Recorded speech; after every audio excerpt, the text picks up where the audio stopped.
Hello, welcome to Let's Talk About It with Taylor Nolan. I am your host, and we are continuing our little Bachelor theme for this episode.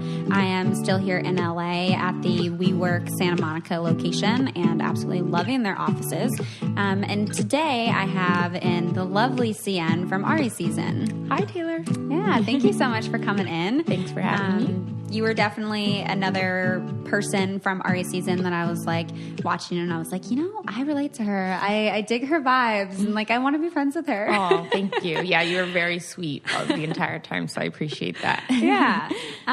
So first, for people who like are maybe not familiar with you right now, you are in real estate. Mm-hmm. You're also a Yale grad, mm-hmm. which had came up on the show, and I want to kind of talk a little bit about that, just because I think we've had very different experiences. Mm-hmm. Yeah.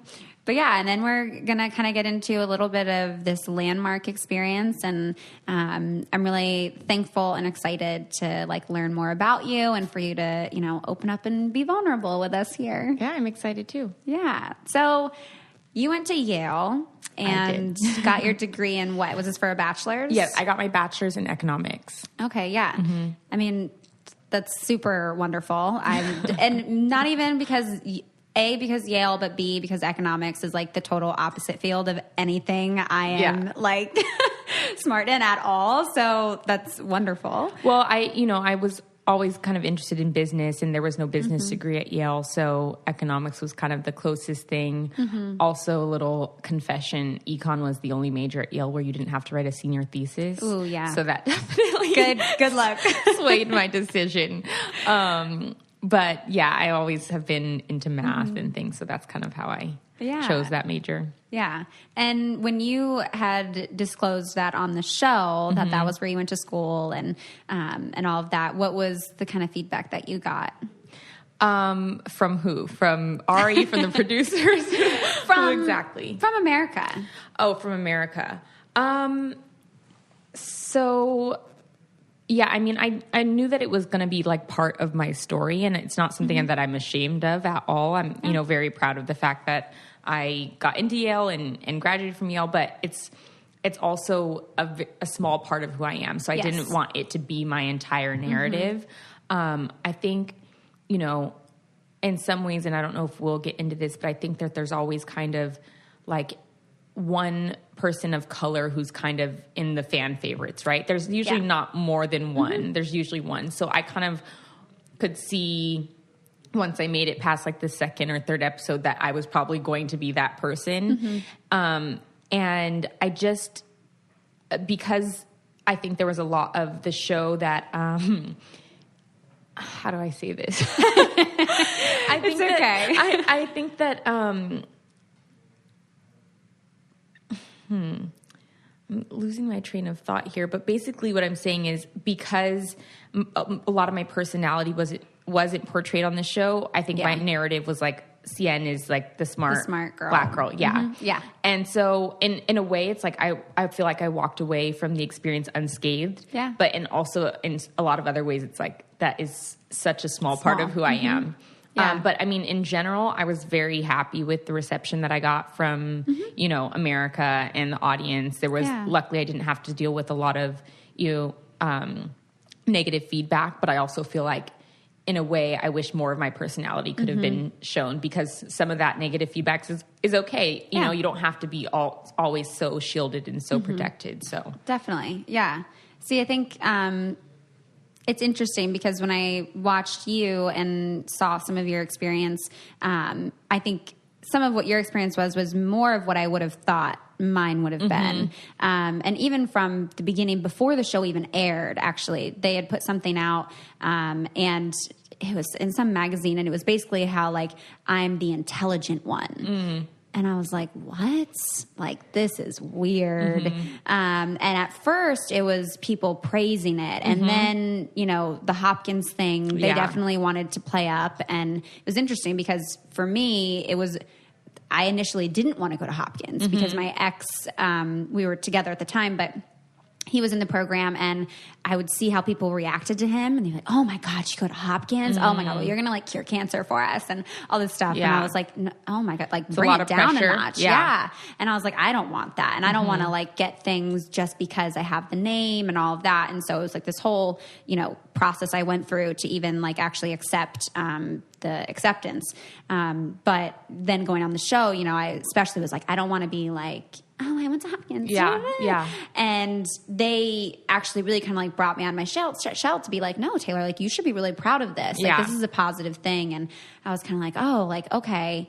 Yeah. Like, yeah, I can, like I'm going to own it, And then it was very interesting because before even any of the actual drama had came up and people would like pick sides, whatever, people were literally like, were questioning whether or not I actually could be a therapist and whether or not like I actually had my degree with my age. And I'm sure part of it also was like being a woman of color and like all of that. So it was like from the get go, I was almost like questioned as like being able to have this education as a young woman of color. And I think that that's partly why, I didn't really tell hardly any of the girls, actually. Same. The producers knew, of course, and so they encouraged me to talk to, Ari about it, and slowly, like, people found out, but I didn't want it to be a thing.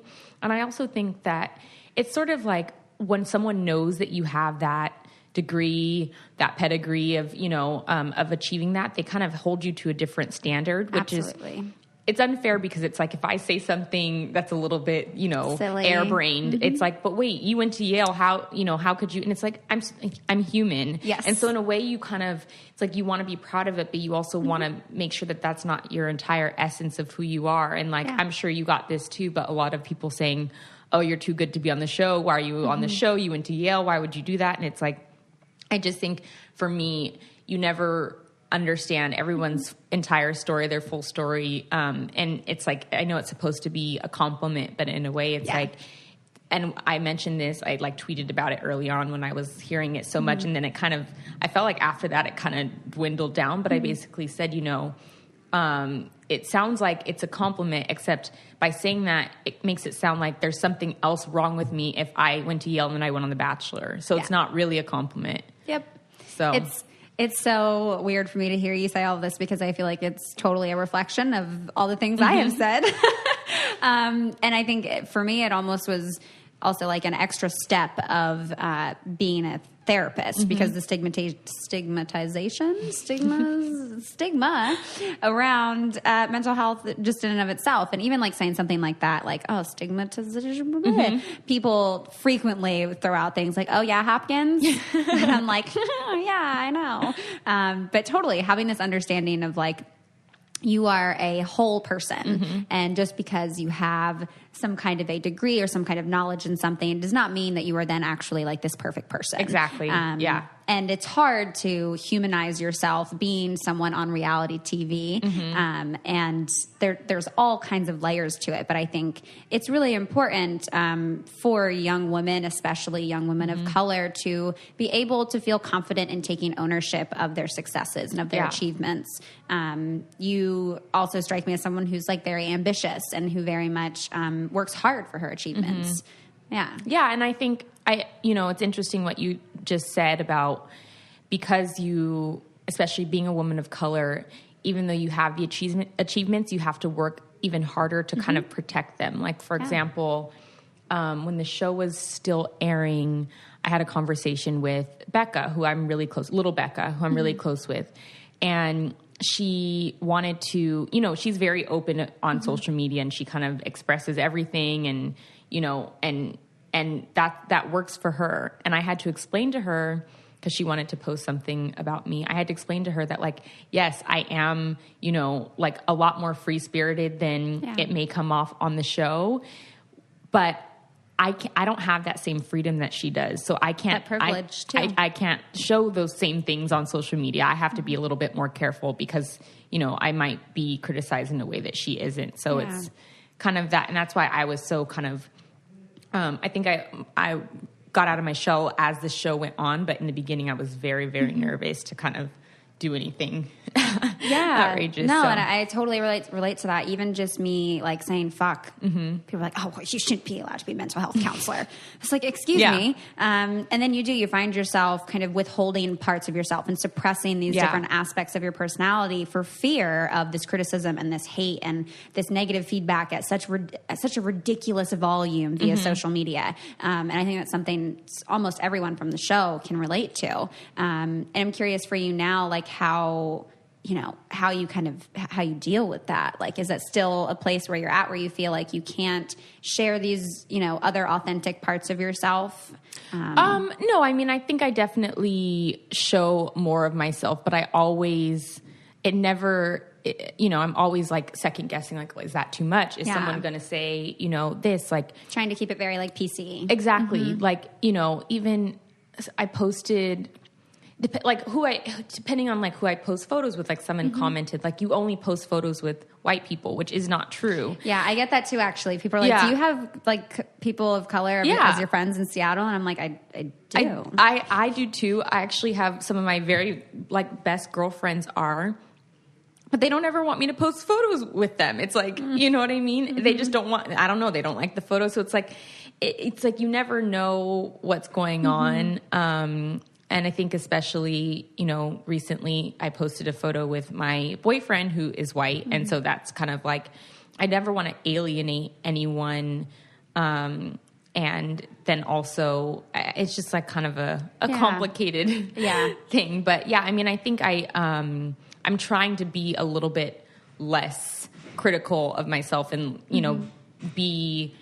show the different sides of myself because I know that there are a lot of things that people don't see. So, yeah. And I think it's interesting. Like, I'm kind of piecing this whole little cycle together as we're having this conversation, people oftentimes criticize social media for being this highlight reel of things. And I think it's interesting because when people do share some of those more vulnerable parts or those parts that maybe we're not expecting, and then we receive this criticism and this feedback, so then we retract and then we want to share the things that people are going to respond positively to. And it's kind of like, if we actually just encourage people to just like be who they are and to like share what's authentic and what is also vulnerable, which is beautiful, that then it kind of actually brings this whole other like authenticity and just realism to our social media. Yeah. And I think that that's kind of, what I am working towards, because I think, even though most of the people that follow me, or 99% of the people that follow me know me from The Bachelor, it's like there's so much before and there will be so much more after The Bachelor. So I, want to show that. Yeah. And for me, that was, a very like recent, I'd say as of June, decision that I made for myself of like, I know what people who follow me like to see.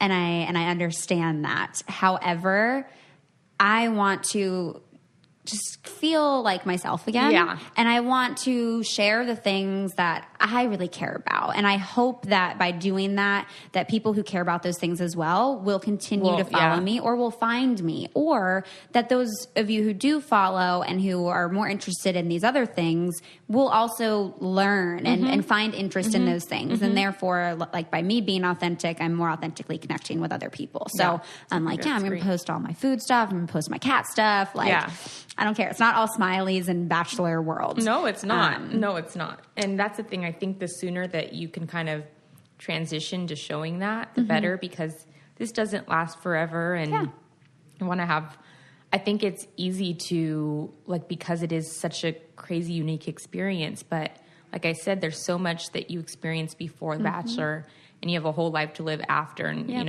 how is that going to look? So, So I want to learn a little bit about your life pre-Bachelor. We've kind of talked about like that you're like this very ambitious woman and, with these achievements and everything. And so I'm curious, like what kind of your journey with that has been a little bit, but also like some of these other parts of you. So let's see, what are the highlights? So I grew up in California. I have 3 older brothers, and I think that kind of influenced me and who I am as a person quite a bit, because they were quite a bit older. One's 18 years older, one's 10 years older, and one's 4 years older. So all of high school, I was kind of an only child, let's say. And I've always been really independent, I think, because I never had a sister. So it was always kind of me trying to figure my way out, and because they were so much older. So I think, growing up that was hard, but it definitely, I wouldn't trade it for anything. I think it definitely added character and made me stronger. Let's see, we've talked about, and for people who don't watch the show, we've talked about your background and being a person of color. And can you elaborate a little bit on that? Yeah. So, where I actually come from, or my experience, how that plays a role in your identity and in your culture, and how perhaps it's impacted or influenced some of the ambition that you have. So I think that I don't know. It's hard because it's when you are a person of color, you don't know the difference, right? But I think that. And also, you never forget that you are.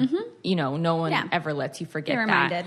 I think that, I was really lucky to be blessed with, 2 parents who made sure that even though we didn't have a lot, that whatever they did have, they made sure I was always involved and, always at least achieving what I could. And so for me, it kind of just it was a natural progression of, my parents wanted the best for me, so, I wanted the best for myself. And it kind of, that's just how things transition. For example, my junior year of high school, I wanted to run for Miss Teen Long Beach because I was I want to be Miss Teen Long Beach because it'll help me get into college. Yeah. And my parents were like, no, absolutely not. And they were like, why? They didn't understand it. Yeah. And I told them, I was like, well, if I do it, I'm going to win.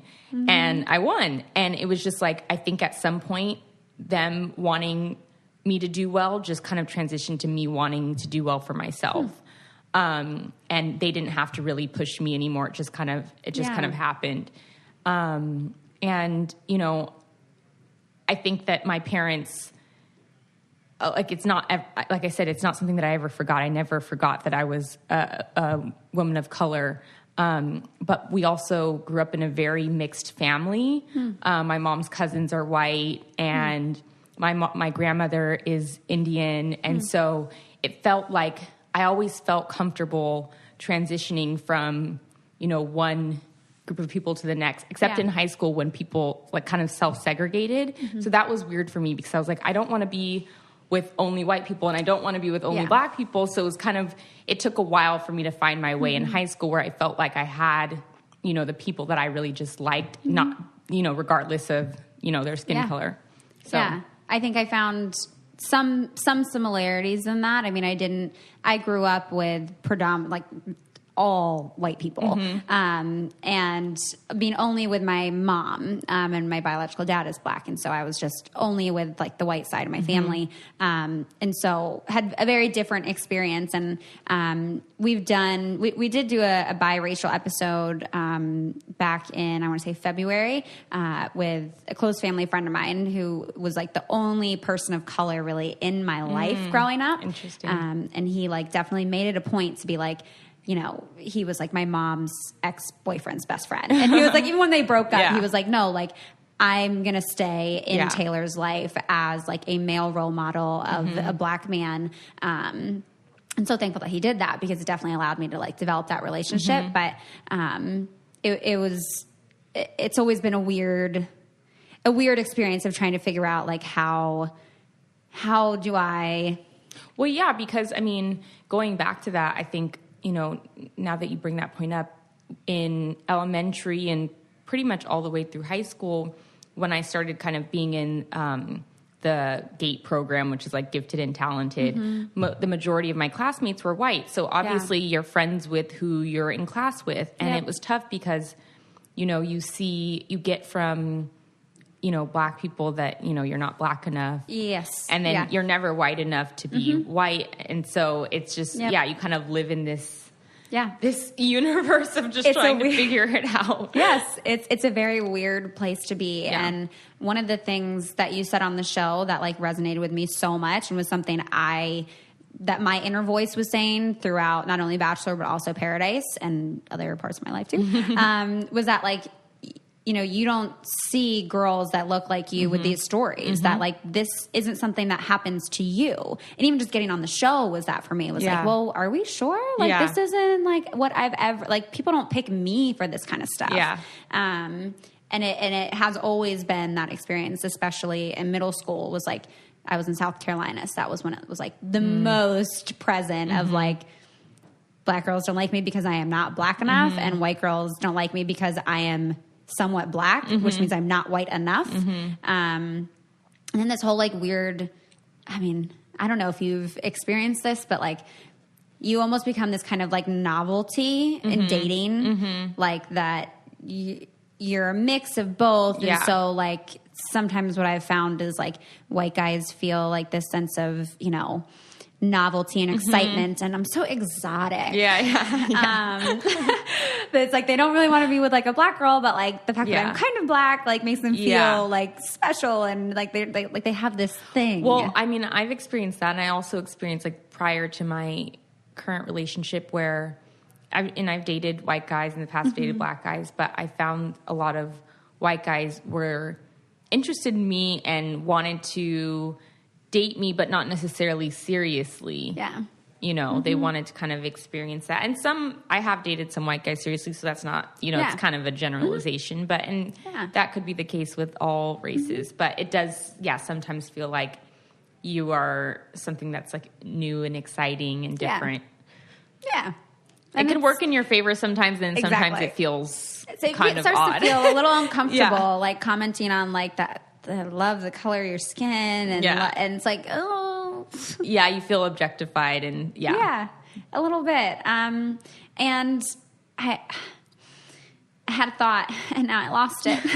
But I think it's also interesting, like how that plays a role in dating when you combine being a woman of color. Being, how old are you? 28. I'm 28. So you're a little bit older than me, but being a young... 28. That sounds so old, doesn't it? No, it doesn't. I'm 25. That doesn't sound old to me. Just older than me. You know, math. You're good at that. But of like the combination of being young, a woman of color, ambitious, successful, in dating. Like, I think from what I remember, Ari being very like intimidated. Yes. And that's something that like I experience in normal dating as well. And it's hard. It's weird because you would think, you know, those would be all the things that someone might be looking for, but in a way it's, and it was definitely something that Ari and I kind of felt in our all my time on the show. And by the way, I have no hard feelings for Ari at all, but no, it's not, I mean, he's not the first guy that has kind of been like that. It's sort of like it's one too many things, right? Like you want someone who is beautiful, but then like someone who's beautiful and smart and ambitious, and it's like, I think, you know, I try not to take it personally because I just think, you know, it's maybe they're not quite ready for that yet, you know? And I think that's a good place to put it, that it's not on you. And it doesn't mean that there's anything wrong with you, but that perhaps the person's not in that place to receive that, or doesn't think that they are deserving of it. Perhaps it's not something that they've ever experienced before, so they don't know how to interact with it. But I think that's really important because there have definitely been times for me in dating where it's like, okay, you know, like, do I dumb it down a bit? Like, how do I, you know, balance this all out for them to make sense of? But I don't think that it is something you should think is like wrong with you, or that you do need to change, you know, because the right person, I think, will be able to meet you there and will appreciate all of those things. Yeah, no, and my boyfriend now, I'd never felt more comfortable just being like exactly who I am. Like if I want to be, you know, really intellectual one day, if I want to be really sassy one day, if I want to just be silly, I feel like I can show all those sides of me, and it feels really like kind of a relief to be able to do that, because I don't think that I've ever really been able to do that with friends I have, but not even all my friends. There are certain friends that you can't show all those sides to, but definitely not as much, with a romantic partner. So yeah. Well, good. I'm so glad that you guys were able to find each other and that you have that. Yeah, me too. That's really sweet. That's really sweet. I mean, that's what you hope for. Yeah. So I'm really happy for you. And I want to, we kind of briefly talked about some things before recording. And one of the things that you brought up was this event called Landmark. And I think it's really cool. And I think I had briefly heard about it before, but would love for you to share a little bit about what it is with listeners. And then would love to go a little bit into what your experience was with that. I think it's also, sometimes it's weird. People get weirded out because they think it's I'm a spokesperson for it, which I'm not. It's just someone who had the experience. I had the experience. It's what it's called. It's really funny actually too, because my mom did this program 10 years ago. And whenever I was going through a hard time, right after college when I was living in Arizona and, I moved there for work. I had no friends, no family. I couldn't really date because the work that I was doing. I was in restaurant management actually. So I worked weekends a lot. I worked nights. So it was a weird, I didn't have a normal schedule to make friends and date. And so it was just a tough time. And after moving back to California, I started dating someone, and then that relationship ended 8 months later, and it was kind of a tough time. And she always would tell me you need to do Landmark. And I'd be when your parents tell you something, you're okay, whatever. And you just kind of go by your way. And then finally, my friend from college, who I really love and respect, not that I don't respect my mom, I do a lot, but she told me that I should do it. And I was okay, well, if my mom's saying that and she's saying that, I'll consider it. So one day I went to visit her in San Diego, and she kind of tricked me and took me to this an after work event where people sign up for the program. So I signed up for it, and basically, and I was, saying to you earlier, I've never been opposed to therapy. I think I've just always never taken the time to find the right therapist. I feel that's I'm always fearful that well, how do I know that they're going to be a good therapist? So I'm just not going to even look. Yes. And you're so not alone in that. I get questions about that all the time. Yeah. And it's kind of making friends in a new place. You might go and meet up with this one friend and it might be I didn't really connect with them. I don't think I want to hang out with them again. But then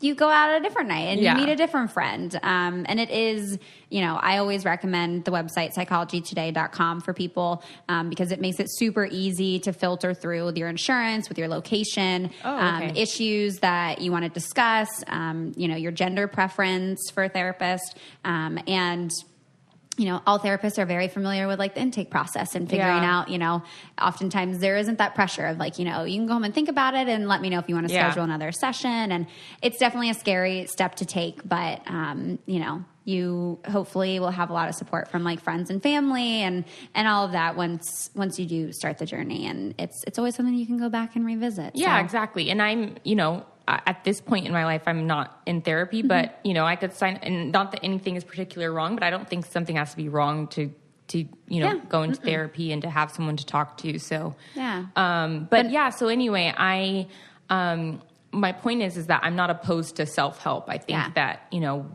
there's always, life was not made to be easy. Yeah. And I think it only gets harder, the older you get. Yeah. And so I think the more that you can do to kind of find ways around it, to navigate it so that you are staying in a good mental space. But so I did this, was it a 2 or 3? I think it was 3 days long. And it was from morning to night. We got there at 9 a.m. and we were there till 10 or 11 p.m. Wow. And basically it's really interesting because, as I was saying, people go up and kind of share their experiences and talk about some really traumatic things that have happened to them. And, you're not forced to share. You can just sit and listen. And I didn't end up sharing until I think the last night. And even then I just kind of talked about my, experience and how I got there. But, the point of it is to not blame people for what's happened to you and to not hold on to things that have happened to you. We don't realize even that maybe something that happened when you were 5 years old and you can't even remember exactly what it was totally changed your way of thinking about yourself. Like someone said something to you, you know, like you wanted to be a singer and you were humming a tune, and then someone in passing is like, oh, you can't sing, or your voice sounds horrible. Then the rest of your life, you think that you can't sing. Yeah. And so the idea of it is to not hold on to your experiences and what has happened to you. And what would you say yours was, like, going into that, like who you were blaming or what you had resentment for? I think that I held resentment towards my parents for their relationship. And I kind of touched on it a little bit on the show as well. And, you know, my parents were, they felt a little bit sad about it when I expressed it on the show, because they are still married and, you know, they love each other very much, and no relationship is perfect. Yeah. And so, I totally get that. But I think that I was, you know,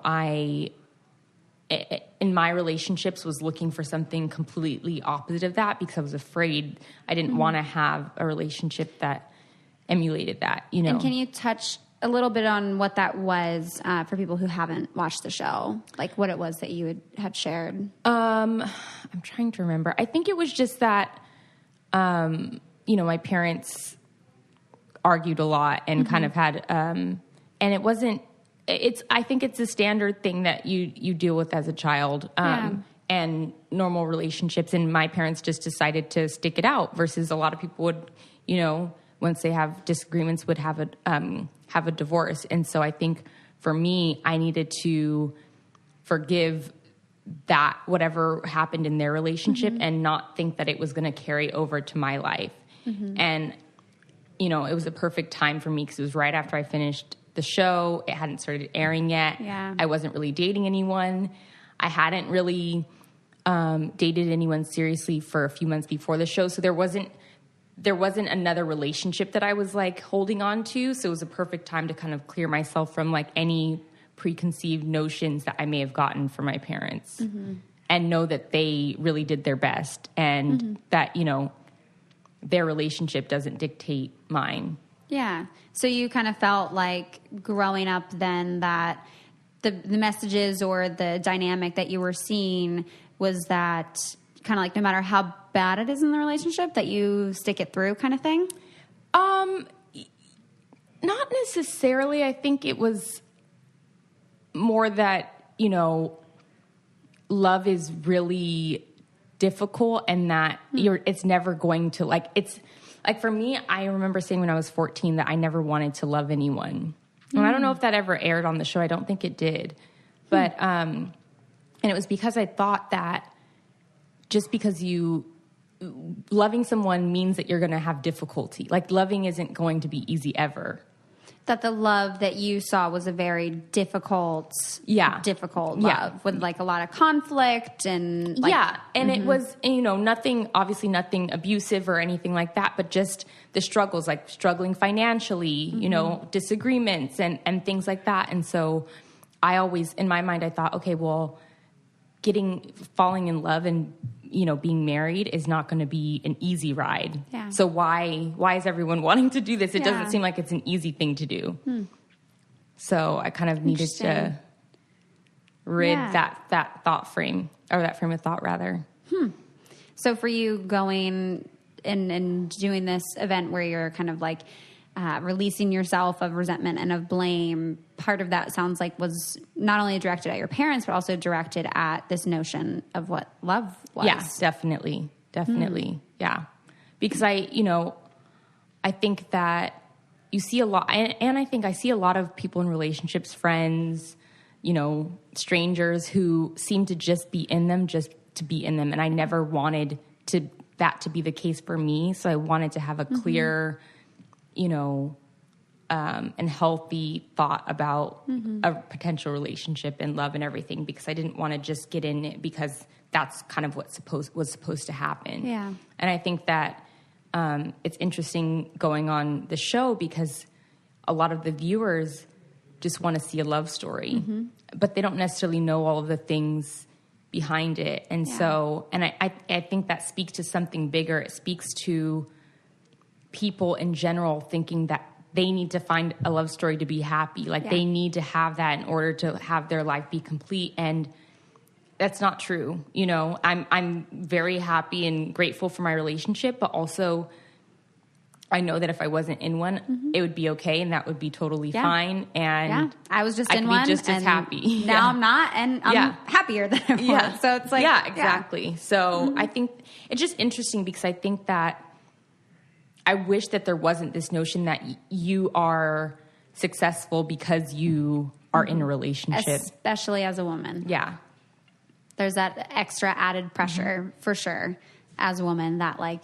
If you're not in a relationship, well, what's wrong with you? Why aren't you in a relationship? Yeah. Like, oh, you're single?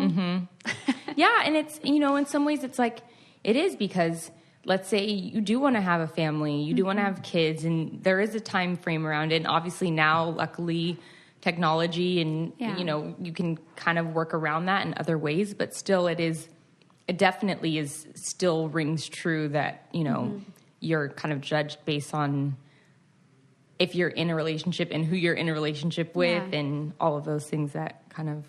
Yeah. I would imagine, and I feel like you're fairly unique in the sense of being someone who goes on the show and has this kind of viewpoint of what love is. And I'm curious at the event at Landmark, how you release that resentment and that perhaps like disinterest in love. Well, like how it wasn't that I was ever disinterested in it. I just was like, I, you know, have, you know, had people that I've been in love with and, you know, it wasn't like I was like, no, love doesn't exist. But I think that I just told myself like, you know, if it's not going to be easy, then I don't want it, or like, I'm not going to settle. And I think for me, I had to just say, yeah, it probably won't always be easy, but that doesn't mean it's not worth it. And, you know, I think rather than just thinking that it had to be like black or white, like there is some gray area there. Yeah. And with life, like life's not always easy. So obviously your relationship's not always going to be easy, and that's okay. Yeah. And I think that's a really important point, because I think even for people who perhaps grow up and are like children of divorce even, that they can have this kind of viewpoint of love where maybe it's just kind of like that couldn't work, or that's, you know, not going to be enough, or what's the point? But to also understand that like there are things that make it worth it. Like it is hard and relationships are hard, but there is that gray area. Yeah. And I see, you know, some people have it even worse than me, meaning that they're just like, I'm so afraid of the things that come with being in a relationship or being vulnerable or opening yourself up, that they just don't go there at all. And, you know, I wasn't in that space, but I could see how that happens because, you know, I think probably a lot of the pain that you've had in your life, I don't know, but has been around love and relationships and things like that. So, yeah. I mean, we are such social beings. Like our highest form of torture is being in solitary confinement. Like we desire and we yearn and we need love and connectedness and belonging. And so absolutely our like most significant, most vivid, most painful experiences of hurt often source from love. It's love from our parents, love from our friends, love from other family, love from our partners, our romantic partners. Is oftentimes where there's like very deep, painful feelings. And I'm happy and excited for you that like you've done that work and you've, you know, really looked inward to see how you can move forward and how you can like experience love in a different way, and perhaps in a way where you're actually really fully there. Yeah, definitely. Me too. Thank you. Yeah. It's hard. And I think even just putting yourself out there and like dating, especially after show and all of that, can be like a very weird world to be in. We talked briefly about like this notion of comparison, just as women, and then also, you know, from the show. And I think especially when it comes to how we view love, that a lot of that comparison comes in as well. I'm curious if you can think back to any experiences of that, of like seeing other people in love and like how it made you reflect on like maybe what you deserve and like. Yeah, I think for me, I don't think I ever felt jealous of seeing a relationship and that's the other thing is like, you never really know. And I think social media makes it difficult because people can choose to portray their relationship however they want. You know, Doug and I were dating for 6 months before I even like posted him or showed him on my social media and like crazy in love. But I just, you know, you never know what people are showing, and, you know, someone could start dating a week ago and portray a perfect relationship and you don't know. So I think for me, I was just, you know, fearful that I wasn't going to find like that person that made me feel, you know, head over heels. Like I had been in love before, but now, you know, by the time I was 25, 26, I felt like, okay, I know what it is that I'm looking for. And I dated a guy. The last guy I dated before I went on the show was great and so sweet, but I just didn't have that like that aha, that spark feeling with him. And so I thought that like you were going to have to choose one or the other. Like either you're going to have that crazy passion, it might be tumultuous, or you're going to have someone who's like stable and blah, blah, blah. And so for me, it was just like, shoot, is it going to happen? Yeah. That's like, I was just having that conversation yesterday with a girlfriend, talking about a date that I had. And it's such that like weird difference. Like, you know, you want someone that's going to be like a really good friend and that like, you know, fits in socially and all of that. And who like appears to be like this great package. And then there's like what, you know, what I say with my girlfriends in private of like, but does he make your vagina dance? Like that's really important. And you know, thinking like, is this just going to be black or white? Like, do I have to pick one or the other? Like, can I not find this that's what together? I thought. That's what I thought for a while. That it was going to be. And actually, when I broke up with the guy who was who didn't make my vagina dance, I dated after that, and I met guys that there was that more chemistry with. I actually met Doug after that, and we had crazy chemistry, but we just weren't ready for that relationship yet. Yeah.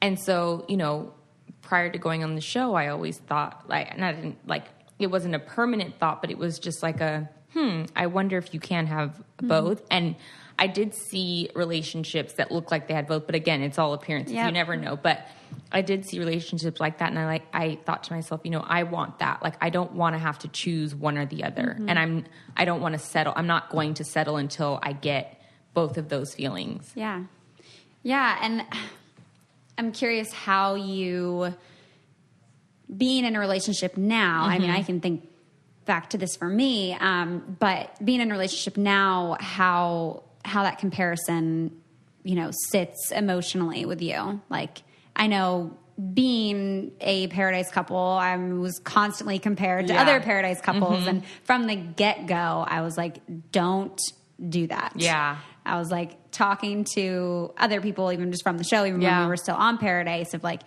my God, you guys are the next Jane Tanner. I was like, stop. Yeah. Stop. Don't do that. Don't put that on me.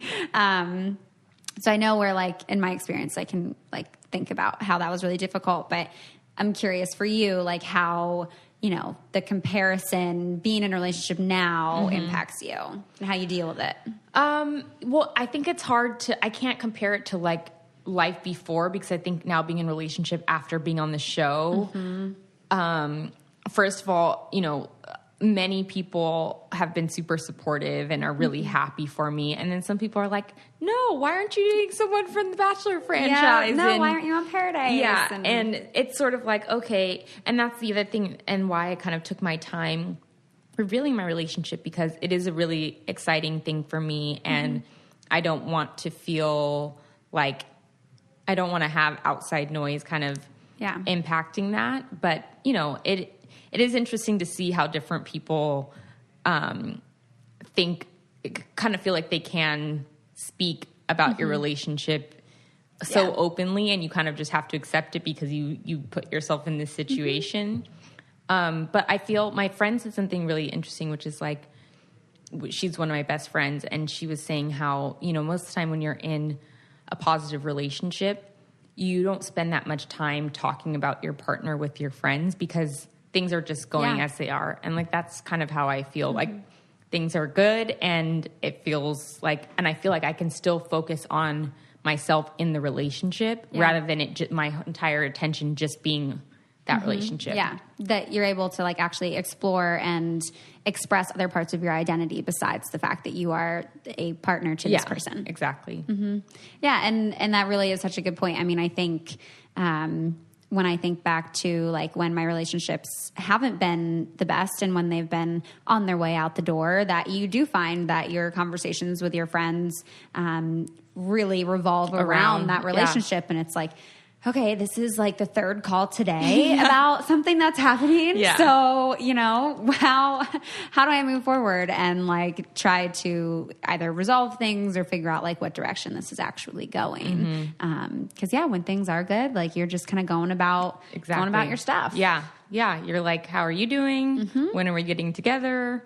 But when it's not good, then it's like, and it's not a good feeling either to have that anxious feeling about your relationship. And that's definitely something that, I don't want. And if I feel that happening, then I, will try to get to the root of that. So, yeah. And I think that's a really good point for, we did a breakup episode. And one of the questions we got a lot was, how do you know when to end a relationship? And like, oftentimes we wait for an event or for something to happen or for it to get that bad.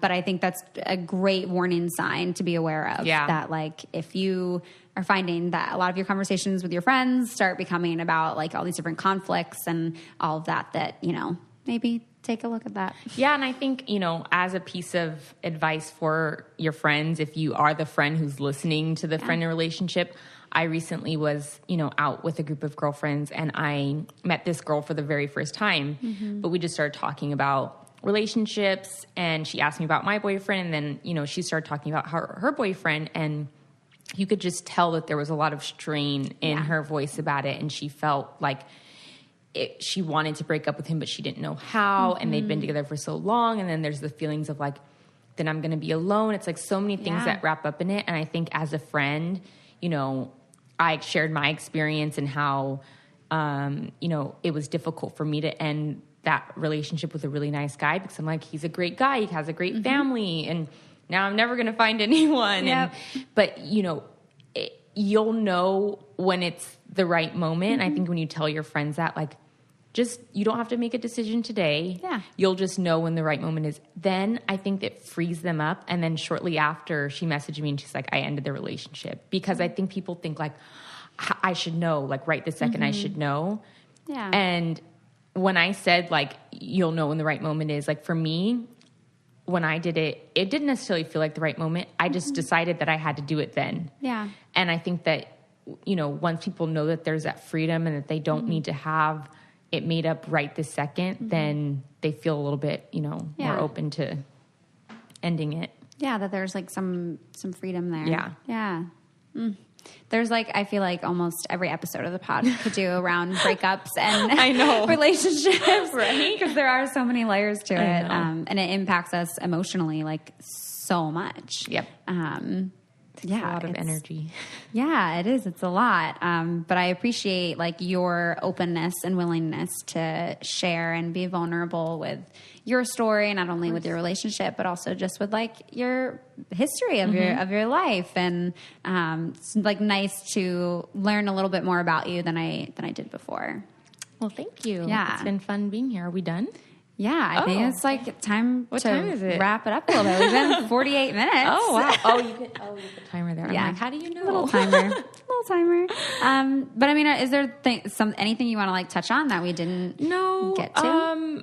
I'm trying to think. Is there any other Bachelor related stuff that you wanted to ask?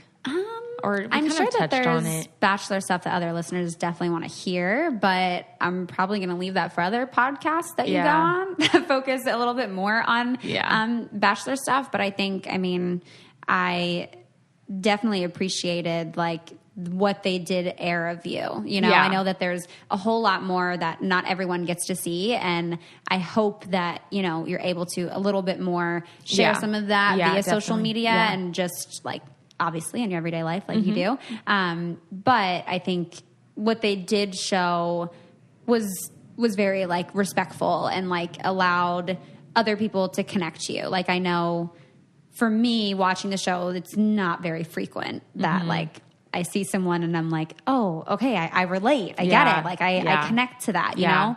And I know like I was that for some people too. And I think for me, it was nice like to see you then after me and be like, yeah, I like her. Oh, well, thank you. like Yeah. her. It's been, I mean, and your experience was probably more whirlwind because you did Paradise and everything. But Yeah. I mean, I think for me, I kind of like after our season, I think that was part of the reason why I didn't do Paradise, because I didn't want to kind of jeopardize that. So it's like sometimes don't mess up a good thing. Yep, you they know? always say you only get a good edit once. And I was like, well, going on Paradise, I was like, I can't get any worse. So here we go. Hey, you got a good edit on Paradise. Sure. Hey. Better than the first time around, that's for sure. Better experience overall. Yeah. But also, better edit, as we say. Yeah.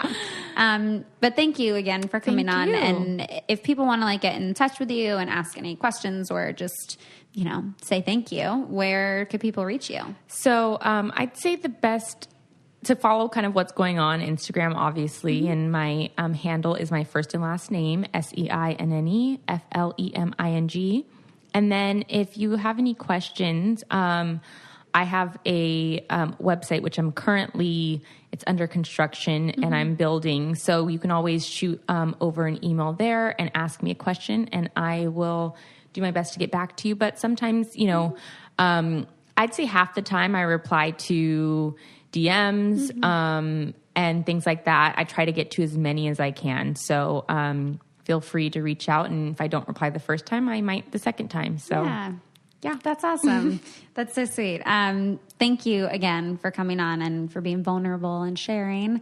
It's not always easy to do, but try to create a safe space for it. And I feel like we've definitely reached some other listeners with this conversation today. I hope so. Well, thanks for having me. Yeah, of course. And I love hearing stuff back from you guys as well. So please feel free to leave a review on iTunes.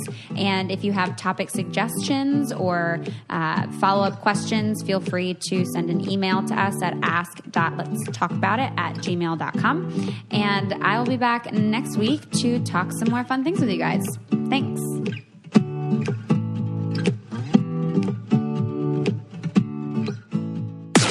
This podcast is brought to you by Wave Podcast Network.